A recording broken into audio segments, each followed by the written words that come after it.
Donc, on m'a demandé de présenter l'empreinte carbone de nos régimes alimentaires et les enjeux de la transition. Donc, ça va être assez simple. En fait, je vais vous montrer des chiffres et plutôt au niveau mondial, voilà, pour vous donner une idée de l'enjeu. Donc ça, c'est une publication de 2023, c'est récent, bon, on voit pas tout, mais sur finalement la répartition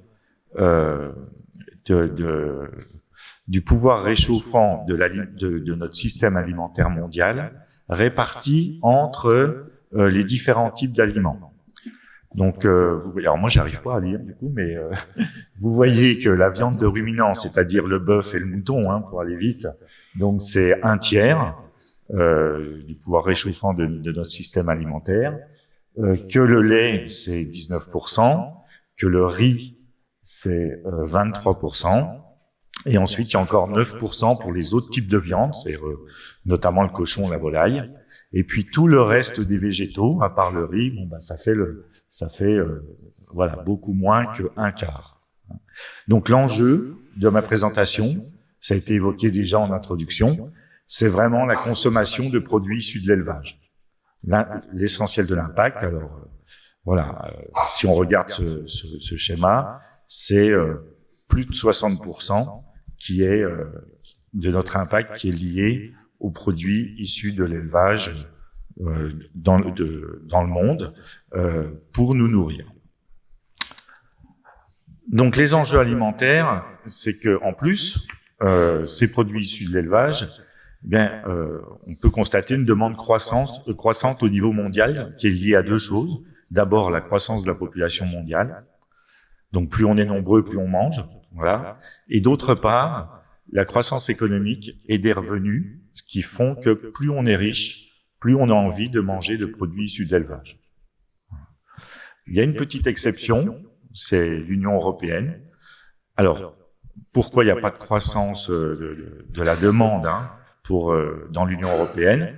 D'abord parce qu'il n'y a pas vraiment de croissance démographique, et d'autre part, on est peut-être passé dans une phase un peu postmoderne de vieillissement de la population et de prise de conscience peut-être plus qu'ailleurs de ces questions de consommation élevée de viande et de produits issus de l'élevage pour la santé, éventuellement pour le climat.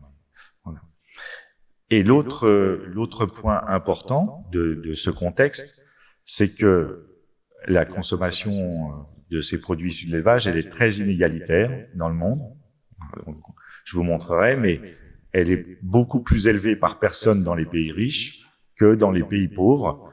Et à l'intérieur des continents, moi je vais rester au niveau des continents, hein, elle est évidemment plus élevée chez les populations les plus aisées que chez les populations les plus pauvres. Alors pourquoi c'est un problème? C'est parce que donc ça c'est un article de Science, hein, de 2020. C'est un problème parce que en fait, si on restait à la consommation, à notre système alimentaire de 2020 qui n'a pas beaucoup changé, hein, depuis 2020, et qu'on arrêtait toutes les autres sources d'émissions de gaz à effet de serre, mais toutes les autres, c'est-à-dire le chauffage, les transports, tout ça, on serait juste en dessous des 2 degrés en 2100. Voilà, qui est l'objectif supérieur de l'accord de Paris, hein, de 2015. Ce qui veut dire que on peut pas continuer à manger au niveau mondial comme on le fait. On bute déjà sur cette contrainte-là. Je vous cache pas que, évidemment, vous constatez que pour l'instant, j'ai pas les derniers chiffres en tête, mais pour l'instant, ça, c'est à peu près 1/3 des émissions de gaz à effet de serre, le système alimentaire. Donc, il faut qu'on arrive aussi, surtout, à réduire le reste. Alors, comment cet article, il essaye d'explorer différents scénarios. Il n'y a pas d'économie là-dedans, hein. Mais comment on pourrait faire pour réduire l'impact climatique du système alimentaire mondial?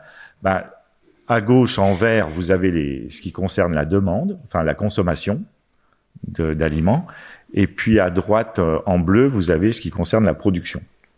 Voilà. Donc, ce qui est le plus efficace, effectivement, c'est se passer de produits issus de l'élevage au maximum. Hein, donc, c'est des rations alimentaires riches en végétaux et très pauvres ou nuls en produits issus de l'élevage. Si on s'intéresse à notre santé, on sait que manger trop de produits issus de l'élevage ou produits trop gras et avec le fer ferrique, ça peut induire des problèmes de santé, mais c'est vraiment chez les gros mangeurs. Mais disons que si tout le monde adoptait cette ration bonne pour la santé, on arriverait quand même à réduire significativement. Donc c'est la deuxième barre.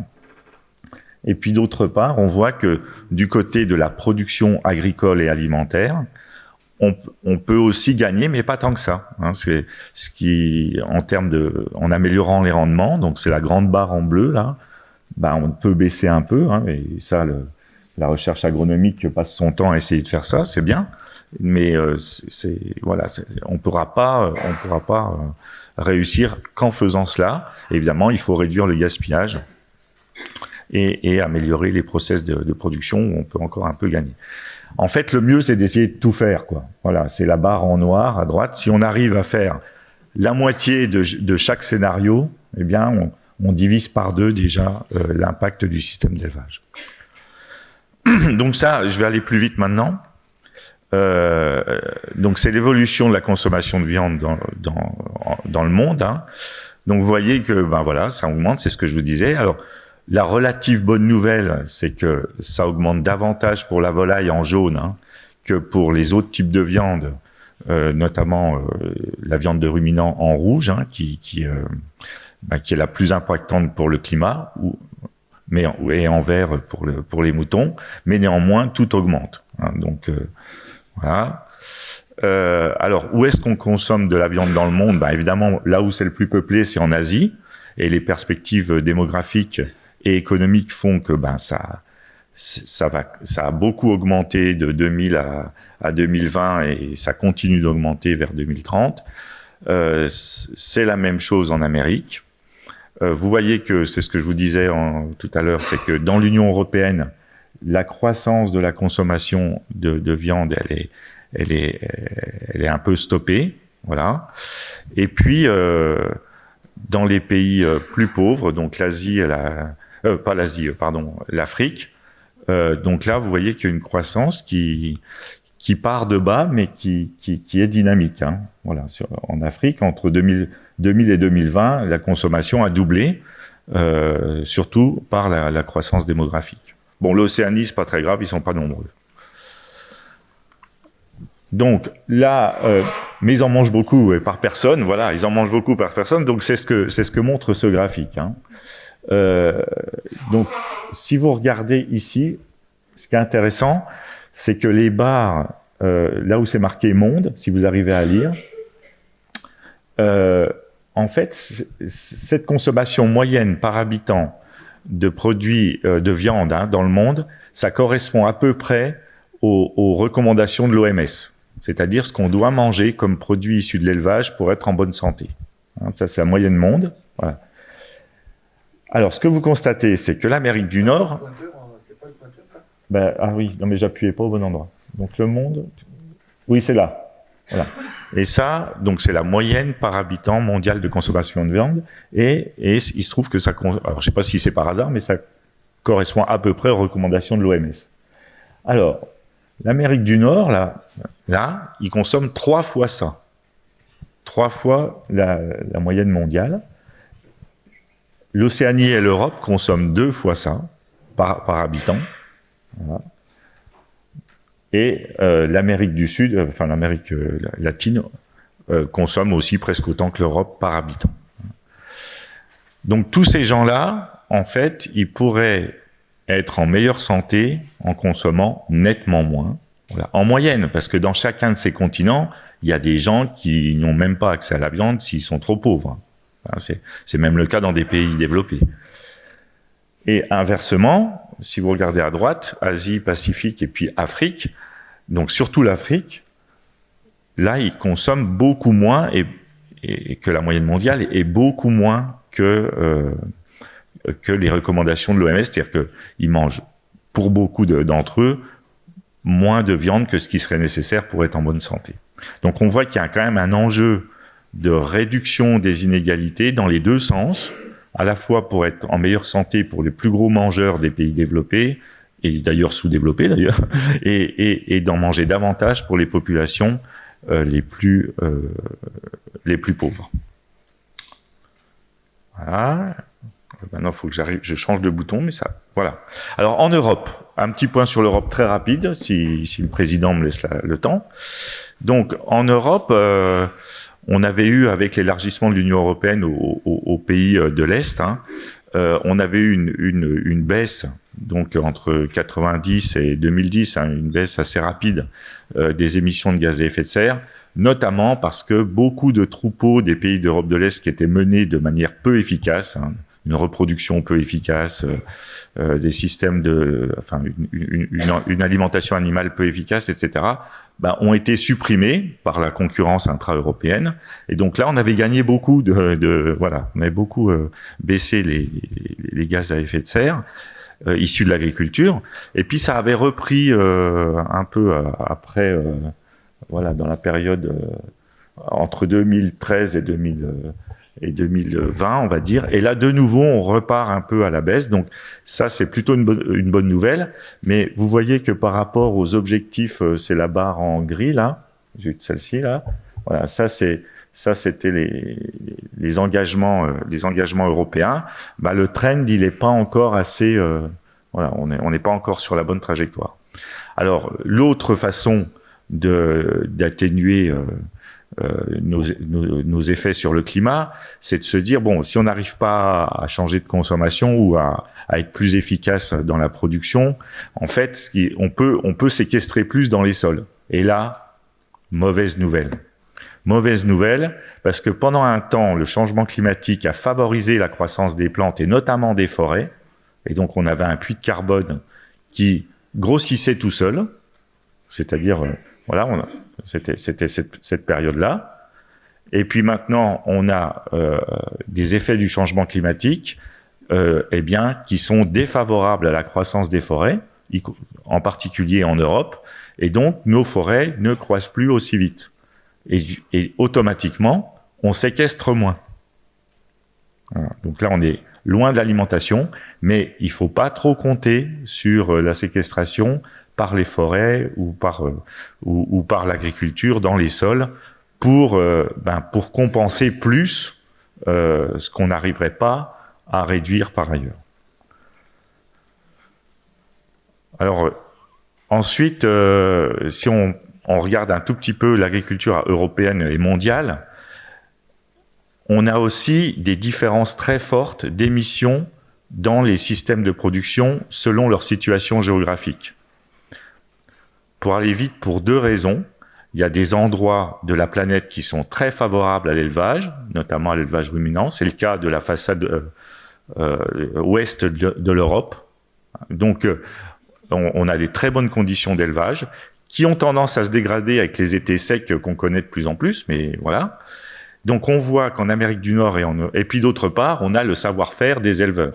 Voilà. Et on voit et les techniques de production et de nutrition des aliments. Donc on voit qu'en Amérique du Nord et en Europe, en fait, on produit 1 kilo de viande ou 1 kilo de lait. Donc les kilos de viande, voilà, ça c'est des émissions, voilà, c'est les émissions par kilo de viande en Europe, en Amérique, et puis en Asie, en Afrique. Voilà. Donc on est beaucoup plus efficace, voilà, et pareil pour le lait, c'est en bleu. Voilà. Donc en fait, si je reprends ce que j'ai dit avant, ce qu'il faudrait, c'est que l'Europe et les États-Unis produisent plus et mangent moins, donc exportent plus. Voilà. Je vous laisse réfléchir à ça. Il faut surtout pas faire l'inverse. Mais alors surtout pas. Il faut surtout pas qu'on mange plus et qu'on produise moins. Parce que alors là, c'est pire que tout. Voilà. Donc ça, c'est vraiment important à comprendre. Évidemment, une autre voie, c'est d'aider l'élevage dans les autres continents, notamment en Afrique, pour qu'ils améliorent leur technique de production et la compétence de leurs éleveurs, afin de produire davantage avec moins d'émissions par kilo. Hein, donc, il faut faire les deux. Et ça, je pense que c'est un axe de recherche très important, parce qu'on ne connaît pas très bien les systèmes. J'arrête tout de suite. Les systèmes de production dans d'autres pays. On se doute que la Chine fait des progrès sans doute rapides, mais on ne sait pas trop bien non plus. Voilà. Alors, est-ce qu'il faut produire plus en Europe? Le problème, voilà, je vais arrêter tout de suite. Le problème, non, parce que l'élevage en Europe, ça pose d'autres problèmes environnementaux, locaux à l'échelle de l'Europe. Ça va, je peux arrêter là? Ah, voilà. Ah, oui. Donc, augmenter la production agricole en Europe, et notamment l'élevage, c'est compliqué. Donc, juste peut-être un chiffre important, c'est que pourquoi c'est très efficace de baisser la consommation de produits issus de l'élevage pour le climat? C'est parce que non seulement notamment les ruminants produisent un gaz à effet de serre important qu'est le méthane, et d'autre part, il faut les nourrir. Et en fait, si on prend l'Europe, 50-60% des terres arables sont utilisées pour nourrir les animaux. Et en fait, il en faudrait 5 à 10 fois moins pour nourrir la même population, en fait, si on n'avait pas de... Voilà. Donc ça utilise beaucoup de terres et d'engrais, voilà.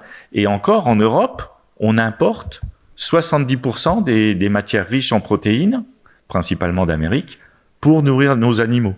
Donc on a ce gain d'efficacité potentielle où on peut se nourrir beaucoup mieux en mangeant moins de produits animaux. On mourra pas de faim. On a largement assez de terre, on a largement assez de production de protéines pour nourrir tout le monde. Voilà. Alors c'était un peu voilà. On n'a plus beaucoup de temps. Et on n'a plus beaucoup de temps. Et plus on attend, pire c'est. Voilà. Donc, il y avait eu un espoir avec le Pacte vert européen qui avait été signé en 2019. Hein, voilà. Et on avait essayé de travailler pour voir comment la politique agricole pouvait faire ça, avec Hervé notamment, qui pilotait l'étude. Et quand même, une des grandes conclusions, c'est que la solution n'est pas uniquement dans l'agriculture, mais ça vous avez compris, elle est largement du côté des politiques alimentaires, qui sont pas très puissantes, voilà, qui sont timides. Voilà, on cherche à convaincre les consommateurs de mieux se comporter. Le Pacte vert européen était très optimiste là-dessus en disant si on informe mieux les consommateurs pour leur santé, ils vont manger moins de viande, moins de sucre, et tout va bien se passer. Bon, ça, vous allez en parler aujourd'hui. Et d'autre part, eh bien, aujourd'hui, on voit bien, il y a des enjeux commerciaux au niveau mondial et il faut vraiment qu'on ait une meilleure cohérence entre nos politiques d'importation, d'exportation et nos politiques alimentaires et agricoles. On peut finir ?